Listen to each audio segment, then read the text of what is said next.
Hi, I'm going to present the comparative economic development, the principle and concept. So for 2.1 is defining the developing world. The most common way to define the developing world is by per capita income. Several international agencies, including the Organization for Economic Cooperation and Development (OECD) and the United Nations, offer classifications of countries by their economic status, but the best known system is that the International Bank for Reconstruction and Development (IBRD), most commonly known as the World Bank. So in the World Bank classification system, 213 economies are with a population of at least 30,000 are ranked by their level of gross national income, GNI per capita. These economies are classified as low-income countries, lower middle-income countries, upper middle-income countries, high-income OECD countries, and other high-income countries. So, with the number of important exceptions, the developing countries are those with low, lower middle, and upper incomes. The most common cut-off points for this category are those used by the World Bank. Low-income countries and defined as having a per capita gross national income in 2011 is 1,025 or less. For the lower middle income countries have income between 1,026 and 4,035. The upper middle income countries have income between 4,036 and 12,475. For the high income countries have income of 12,476 or more. So for the developing countries, so for high-income countries that have one or two highly developed export sector, but in which significant parts the population remain relatively uneducated or in poor health, or social development is viewed as low for the country's income level, may be viewed as still developing. Example may include oil exporters such as Saudi Arabia and the United Arab Emirates. Upper income economies also include some tourism-dependent islands with integrating development problems, which now facing daunting climate change adaptation challenge, even a few of high-income OECD member countries. Notably, Portugal and Greece have been viewed as developing countries at least until recently. A perception grew again with the ongoing economic crisis. Categorizations of the developing world as Sub-Saharan Africa, North Africa, and the Middle East, Asia, except for Japan and more recently South Korea, and perhaps two or three other high-income economies, Latin America and the Caribbean, and the transition countries of Eastern Europe and Central Asia, including the former Soviet Union, remains a useful generalization. The developed world constituting of the core of the high-income OECD larger combination of the countries of Western Europe, North America, Japan, Australia, and New Zealand.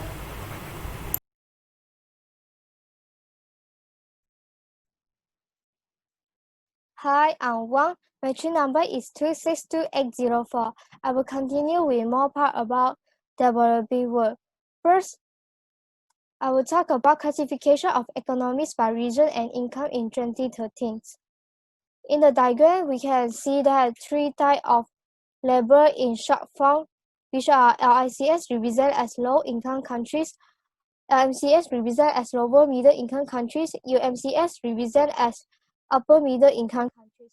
At that time, Malaysia, China, Thailand was classified as upper middle-income country. For Indonesia, Mongolia, Philippines classified as lower middle-income countries, whereas North Korea, Cambodia classified as low-income countries. For more details, you can refer to page 43 and 44 in the textbook. Next is about the ways to classify the nations of the developing world. First way is special distinction. Sometimes a special distinction is made among newly high-income economies. which designating some that have achieved relatively advanced manufacturing sector as newly industrializing countries. Second way is classified through the degree of international indebtedness. The World Bank has classified countries as severely indebted, moderately indebted, and less indebted. Third way is about level of human development. United Nations Development Programme classifies countries according to their level of development, which is including health and education attainments as low, medium, high, and very high. Another widely used classification is that of the least developed country, a United Nations designation that included 49 countries, which 34 of them in Africa, 9 in Asia, 5 among Pacific Islands, plus Haiti. For inclusion, a country has to meet 8 of 3 criteria, which are low income, low human capital, and high economic viability. Other special United Nations classifications include landlocked developing countries, of which there are 30, with 15 of them in Africa. Last part is about emerging markets. The term of emerging markets was introduced at the International Finance Corporation to suggest progress as avoiding the then standard praise the world that invested since to associate nation. But there are 3 reasons that we do not use emerging markets in this text. First, emerging market is widely used in the financial press to suggest the reason of active stock and bond markets. Although financial deepening is important, but it is only focused only one aspect of economic development. Second is referring to nation as market may lead to an underemphasis on some non-market priorities in development. Third is there is not established of a generally accepted designation of which market should be labeled as emerging and which has yet to emerge. And that's all for me. Thank you. My name is Lim Moon Jun. My tree number is 261854. Now I will continue the session about the basic indicator of development, that is real income, health, and education. Let's talk about the purchasing power parity. Before we move into this topic, we need to know the another two things, that is GNI and GDP. What is GNI? GNI is gross national income. GNI is gross national income. That is the total domestic and foreign value added and claimed by a country's resident without making deduction for depreciation of the domestic capital stock. And the gross domestic product GDP is the total value for final use of output produced by an economy by both residents and non-residents in this country. For example, in the year 2011, the total national income in this world is 66 trillions in US dollar, but the 47 trillions is in high developed nation and the rest 19 trillions is in less developed nation. For example, in 2011, India has 63 times and the Ethiopia need 240 times to equal the per capita income of Norway. So it can show the comparison between the developed countries and the less developed countries. However, there is exaggerate by. Hi and Assalamualaikum. My name is Akasyah binti Sharifuddin. My matric number 264484. I will continue to present the table 2.2, which is a comparison of per capita GNI in selected developing countries, United Kingdom and the United States using official exchange rate and purchasing power parity conversion 2011. This table shows a comparison of the exchange rate and PPP, which is stand for purchasing power parity, GNI per capita for 30 countries. 10 each from Africa, America Latin and Asia, plus Canada, United Kingdom and the United States. In the first column, income measured at the market or official exchange rate and suggests that the income of a person in the United States is 242 times that of a person in the DRC, which stands for Democratic Republic of the Congo. But this is unbelievable because as many services cost much less in the DRC than in the United States. The PPP rates give a better sense of the amount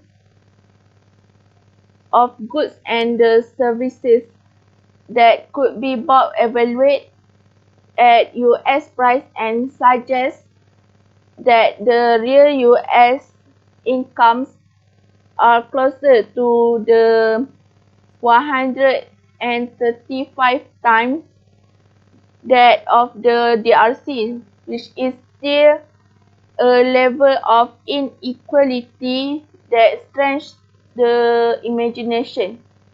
Overall, the average real PPP income per capita in high-income countries is more than 28 times that in low-income countries, and more than 5 times higher than in middle-income countries. Next, I will continue with indicators of health and education. Besides average income, it is necessary to evaluate a nation's average health and education attainments, which reflect core capability. Table 2.3 shows some basic indicators of income, health. The under 5 mortality rate for 1990 and 2011 plus the rate of malnutrition and life expectancy and education, which is the primary completion rate for 1991 and 2011. Each country, region, and income grouping can be found in the table 2.1. Next is life expectancy is the average number of years newborn children would live if subject to the mortality risk prevailing for their cohort at the time of their birth. Undernourishment means consuming too little food to maintain normal levels of activity.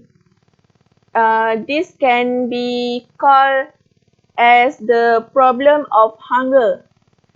Next is high fatality can be both a cause and a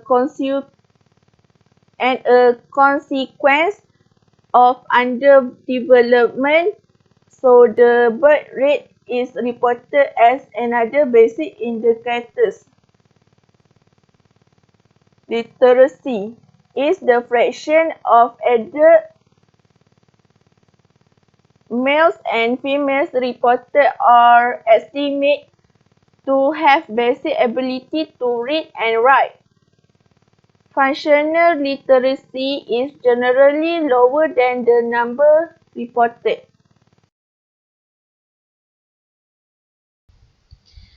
Assalamualaikum. Hi, my name is Anisah binti Muhammad Zaki. My matric number is 262142. Okay, now I will continue my group's presentation and I will end my group's presentation because this is the last part of our presentation. I will present to you about indication of health and education. Okay, first I want to show to you guys 4 indicators of health and education. First, prevalence of malnutrition underweight percent of children under age 5. Second is primary completion rate total percent of relevant age group. Third is under 5 mortality rates total per thousand live birth. And fourth is life expectancy. Okay, next I want to explain some more. Okay, first, the global burden of disease, the under 5 mortality rates, and weight for age, weight for height, and height for age. Next is there is less of a need to continue refining and indicators. Therefore, then a need to facilitate collection of the relevant data and their use for improving school health programs. Next is the good indicators and methods should be selected for assessing and monitoring the nutritional status of children and for evaluating remedial interventions. Next, to assess the contribution that school health programs can make to education, as well the effectiveness of the health education component of school health programs, indicators of children's ability to learn and their educational achievement must be developed. Measurement of ability to learn requires, at a minimum, measurement of a child's ability to attend and remain in school, which can be measured by enrollment ratios, dropout rates, and absenteeism. Measurement of literacy, numeracy, and life skills are indicators of learning achievement. Okay, next, what is the life expectancy? At first, I want to give you the definition of the life expectancy. Life expectancy is the average number of years newborn children work life is subjected to the mortality risk prevailing for their cohort at the time of their birth. Undernourishment means consuming too little food to maintain normal levels of activity. It is what is often called the problem of hunger.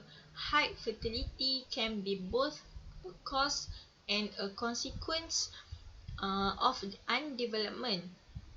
So, the birth rate is reported as another basic indicator. Literacy is the fraction of adult males and females reported or estimated to have basic abilities to read and write. Functional literacy is generally lower than the reported numbers. Okay, this is the table that I took from our ebook that show the indicators, some basic indicators, and from the countries which has development countries and so on. So we can see the relationship between the prevalence and relationship between the income. What is my previous friends explain. Okay, from the table, we note that in addition to big differences across these income groupings, the low-income countries and are themselves a very diverse group with greatly differing development challenges. For example, even Bangladesh has a real income that is now more than 5 times greater than DRC, and India's income is more than 10 times greater. Under 5 malnutrition is higher in Bangladesh than DRC. The under 5 mortality rate in Bangladesh is 46, while that of the DRC is nearly quadruple and number at 168. Life expectancy in Congo is just 48 compared with 99 in Bangladesh. But while India and Bangladesh clearly do better overall than countries like the DRC, most low and lower middle income countries still face enormous development challenges as seen by comparing the statistic even to Botswana, Peru and Thailand. So that is the explanation from the table. So I think that's all from us, our presentation. So that's all from us. Thank you.